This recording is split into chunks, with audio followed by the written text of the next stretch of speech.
Thanks for tuning in. I'm Michael Watson, and this is the InfluenceWatch podcast.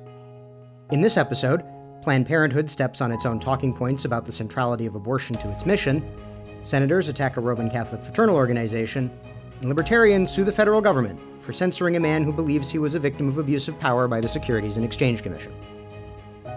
In recent debates over whether to continue providing federal funds to pro-choice advocacy and abortion clinic network Planned Parenthood, the group has consistently asserted that abortions amount to only 3% of the network's services. That prompted White House advisor and presidential daughter Ivanka Trump to suggest in 2017 that Planned Parenthood spin off its abortion practices to spare pro-life taxpayers from being forced to allegedly indirectly subsidize abortions by the group. Planned Parenthood refused, and the group's new president, Leah Wen, formerly the Baltimore City Health Commissioner under Democratic Mayor Catherine Pugh, directly stated why this week.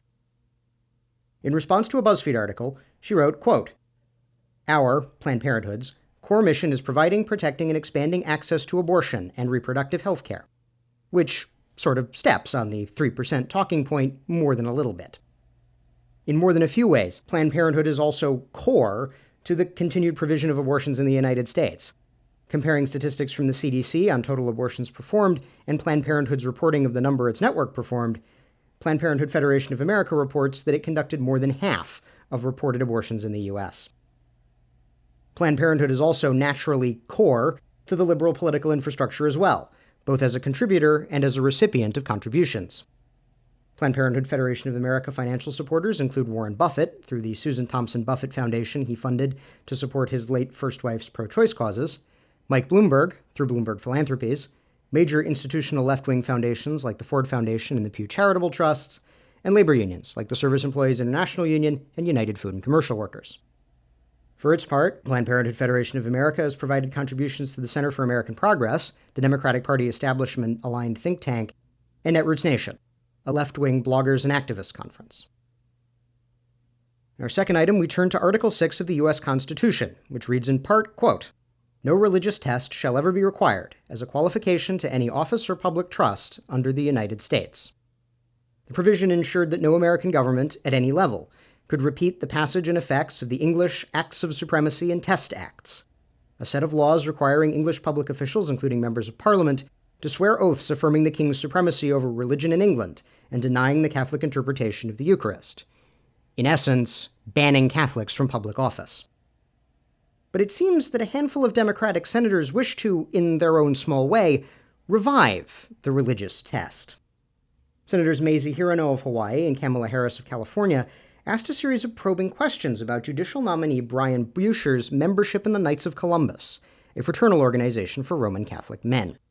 The Knights of Columbus's sins, in the eyes of Hirono and Harris, are upholding the Catholic positions on abortion and marriage. The senators claim this makes the organization extreme and led them to ask if Buescher would quit the group, quote, "to avoid any appearance of bias."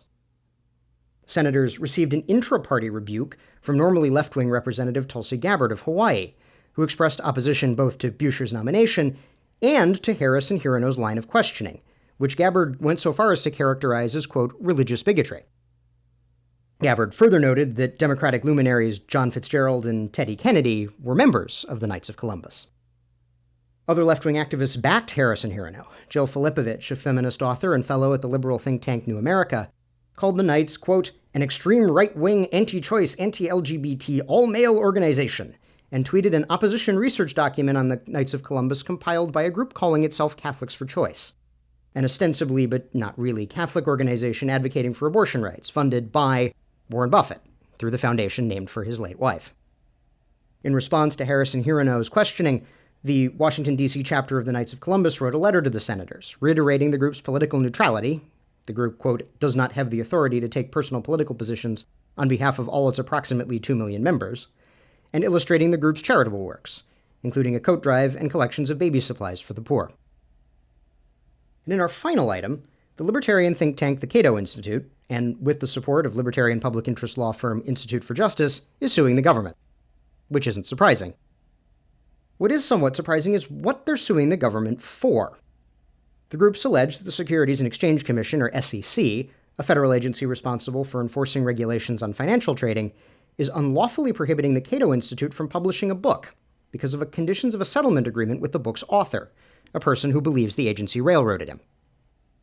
The SEC has a rule which has been enforced since 1972, which conditions any settlement agreement on the accused person refraining from, in IJ's and Cato's statement of their claims, ever contesting any of the allegations the government made in any forum, whether the allegations were admitted or not. The person submitted a manuscript said to allege various unfair practices by the SEC to Cato Institute regulatory scholars.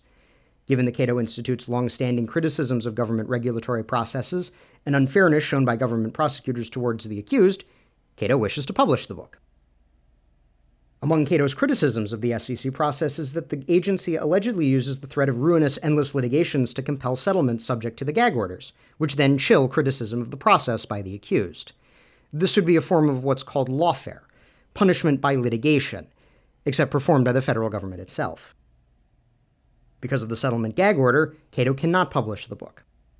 Cato and Institute for Justice argue this violates the First Amendment, since the gag order prohibits public discussion of the SEC's rules and practices as they are applied. Making matters worse, the SEC imposes these gag orders on settlements in which the accused does not admit or deny guilt to particular charges, meaning the government did not even have to prove its case or secure an admission in order to silence the accused. In the words of Institute for Justice attorney Jamie Kavanaugh, quote, "The SEC shouldn't be in charge of deciding who is allowed to criticize the SEC. The government cannot use the threat of ruinous prosecution to ward off criticism of its actions." That's our show for this week. If you're listening to this on YouTube, we encourage you to subscribe on iTunes or Stitcher. And if you have subscribed, thank you, and please leave us a 5-star rating. We'll see you next week.